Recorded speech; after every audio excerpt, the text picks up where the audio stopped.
Hey guys, Woods Farm here. Just out doing some chores with the tractor. I was mowing one of my fields and I ran out of gas, and I'm pretty sure I ran out of gas. Pulled the cap, it was real low, and walked in, got gas, filled it up. It started, drove it in up to the shed here, and just as I was getting up to the shed, it started to spit and sputter and act kind of funny. It stalled, started, backed it in, stalled again, wouldn't start.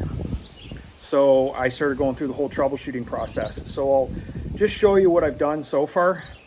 So if you're new to my tractor videos, this is a 1973 or 74 International 354 gas. And I've had this tractor for about 10 years, I think now, quite a while. And obviously, you know, it's got some quirks. But the first thing I did is I did the basic troubleshooting on the ignition system. The points looked fine. I was getting a signal. The points were opening and closing properly. Basically, I used a test light to do that. I pulled a plug and I was getting a good blue spark at the plug. So on initial inspection with the ignition system, everything looks good.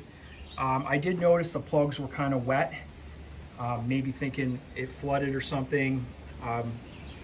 So then I checked the fuel filters and the fuel pump, and everything looked good on that end. And the way you check the fuel pump is you just pull. Now you can see, jumping ahead here, I've got the carburetor off, but if you want to check if your fuel pump is doing good and you got flow, you just pull the banjo bolt off the side of the carb, you just crank it over, and it should almost immediately spit some fuel out. And that way you know you got some good fuel. So I'm thinking it's a carburetor problem, and last summer I had some carburetor issues, so I started looking at that. And I'll show you what I found. The tractor had sat for about 10 minutes, and I went to start it just to see, and it did crank over, and then it kind of immediately stalled out. And I'll show you when we go into the garage and look at the carburetor, I noticed something.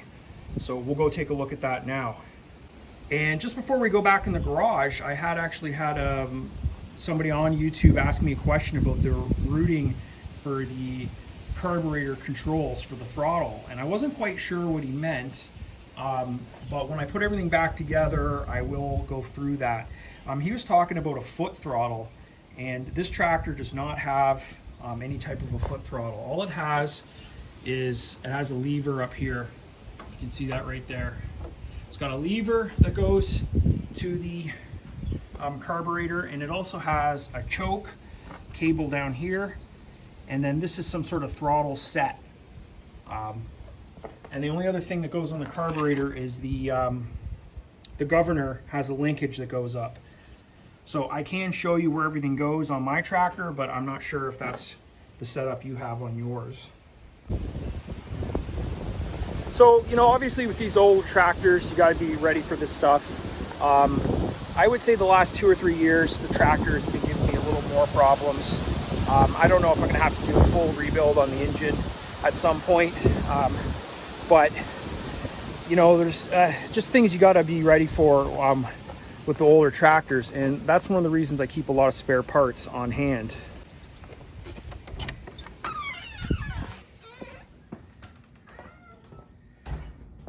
So I usually keep a full supply of ignition parts, points, coils, cap, rotor, all that stuff, spare spark plugs.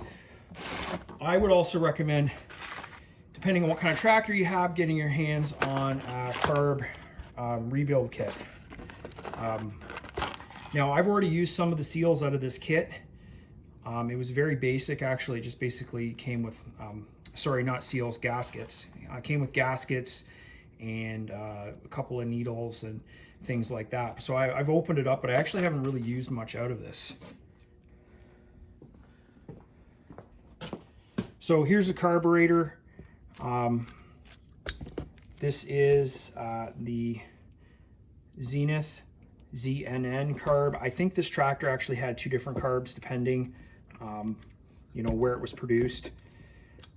So I'll show you what I seen. When the carburetor was mounted on the tractor and I was cranking it over, and it turned over for a second and then it stalled and I was cranking it, I was noticing out of this middle hole here just a huge amount of fuel just pouring out of there. Definitely not supposed to be doing that. So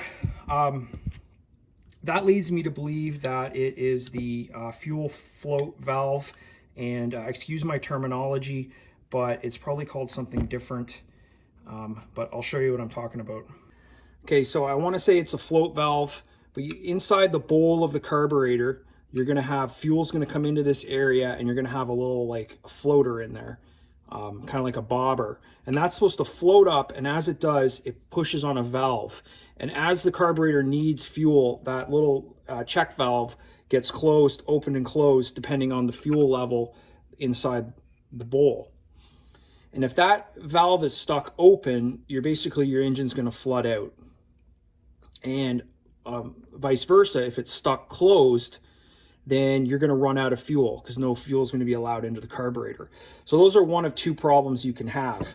Now, the old-fashioned hack for if you think your carb bowl is sticking is to just bash it with a screwdriver or tap it with a hammer, and that'll jostle everything in here and get that valve to open up or close like it should. And I'll just show you on the main body of the carburetor.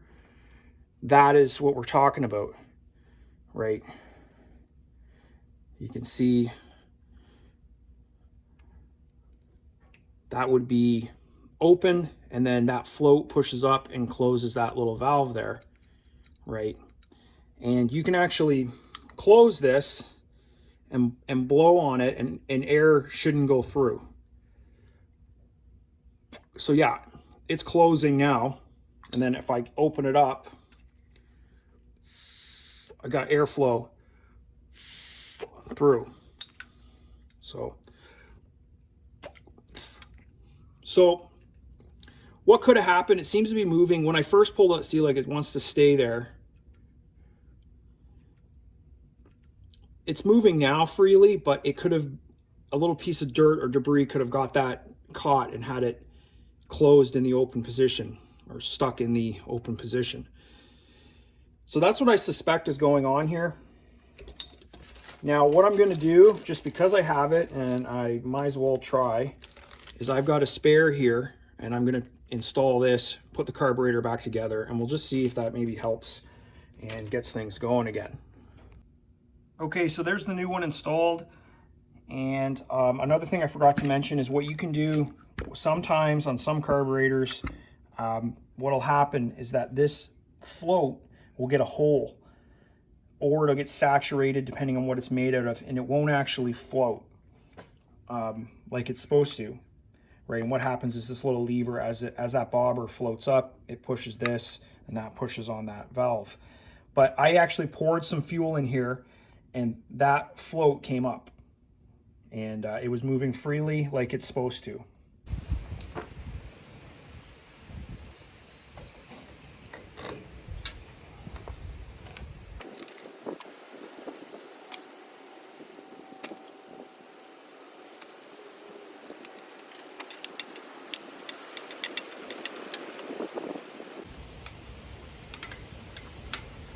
So there's two bolts that hold it on to the intake manifold. They're 1/2-inch nuts. I always just put them on snug, kind of hand tight.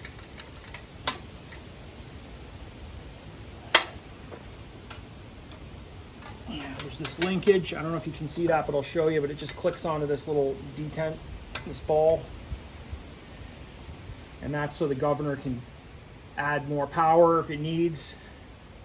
Okay, so talking about this throttle lever, what happens is it comes down here, and there's linkage here, and this maybe is what you were talking about with the throttle pedal, I don't know, but the linkage goes across. Right here, there's a pivot point, and then the bar continues, and it goes to the governor, which is this right here. It connects at the back, and then the governor operates the throttle right there. And then this screw here, that controls your idle speed or your idle RPMs. And Anyways, hopefully that helps. This is the choke, and you want to just make sure you have that set up properly so the choke opens and closes. And this is, I am honestly not 100% what this does. Mine's broken. It's some sort of throttle set. I think maybe if you were able to set the throttle to a certain RPM or something like that. And there's a better view of that fuel line connected to the carburetor. Like I said, this is a 9/16. You just pull this banjo bolt out, and that's how you would check if you have fuel going to the actual carburetor. So last year I installed an aftermarket fuel filter. A long time ago I had a problem with the on-off valve on the fuel tank, and I ended up having to switch out to some rubber line, and then I've since put in that fuel filter. But I've got rubber fuel hose that goes and then connects up to the actual original steel fuel line on the fuel pump. And here's the fuel pump, and this line goes up to the carburetor. So anytime I'm opening up the fuel pump, this little screw here, you can pop that off, and there's a brass screen in there. That's the original fuel filter. The first summer I had this, I had it all clogged up, so that was the only time I've ever had to pull it off and clean it. And what I came over here to show you is whenever I'm working on the fuel system with the, this is easy when you have rubber hose, I just put on a pair of vice grips to kind of pinch off the fuel flow. I don't put them on too tight, it doesn't take much, and that way you can open up the fuel system and you're not going to have fuel pouring out all over the place.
Okay, and I'll just show you, there's the choke. If I move the choke, it should move like that. It should move freely. Sometimes you have to adjust right there. This needs to be tight or the cable won't actually work properly. And sometimes you need to adjust the position and where this gets attached, this part of the cable. You gotta play around with that, but make sure your choke's moving smoothly.